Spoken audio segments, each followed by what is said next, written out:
I think the dynasty's done at Alabama, and I felt that way after they lost to Tennessee. I felt kind of like it, and now I feel stronger about it. But I do want to make sure, people know, they're not going away, but the days of seeing them either automatically undefeated or one loss in the playoff every single year are done. Alabama's single-digit wins or losses versus SEC opponents, in the last 17 games, they've had 10.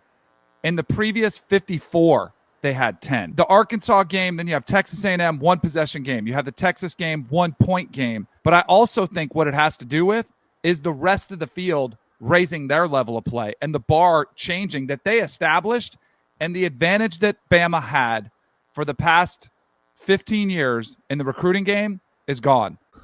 Lifelong, vicious, nasty Alabama hater Danny Kanell is now trying to backtrack.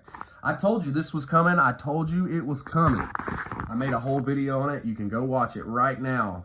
His face is on there saying what he said. Now, I've heard people say, you don't need to get on to people for, preseason predictions, man. They don't know. They're just making a prediction.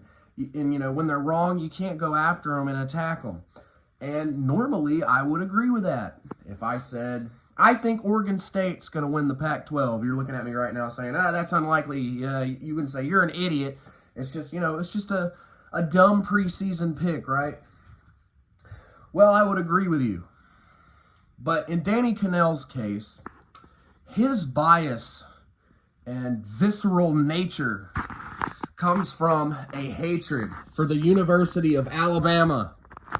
He doesn't care who gets in the playoffs. As long as Alabama doesn't get in, Danny Kanell's sleeping like a baby. Okay? Now he's trying to backtrack and say Jalen Milroe's going to win the Heisman, which I don't think. But that's a long way from saying that, Alabama's going to go 9-3, LSU's so much better, blah, blah, blah. People were saying Texas A&M's going to be better than Alabama, blah, blah, blah. It's just ridiculous. Now they're trying to backtrack and they look stupid, and I'm calling it out because Danny Kanell. Here's the cycle of the mind of Danny Kanell.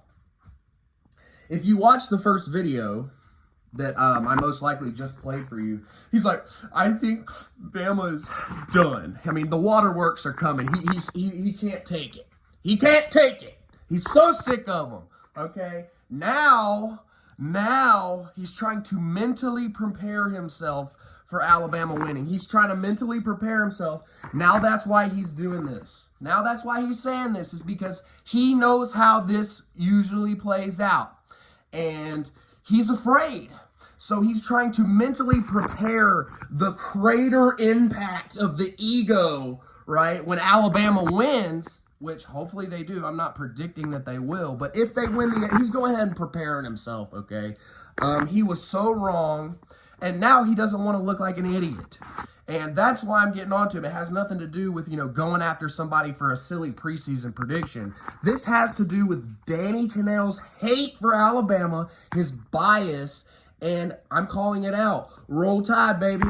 I'm going to buy Jalen Milroe as a quarterback who could win the national championship for Bama. He's getting more comfortable running off script, making the most of it. We saw that with a huge game against LSU. And if Bama can win a natty with Jay Coker, Greg McElroy, they can win with Jalen Milroe too. It seems like he's just having fun. He's talking to Jenny Dell, big smile on his face. It was coach's birthday this week. Just wanted to get a win for him. I think it is awesome to see his journey. If you want to talk about what his ceiling is, if that confidence only continues to soar, everything else around him is going to make it so that he'll be able to perform in those biggest stages in Atlanta against Georgia, in the college football playoff if they were to get there. He is good enough to win a national championship for the Crimson Tide, no doubt.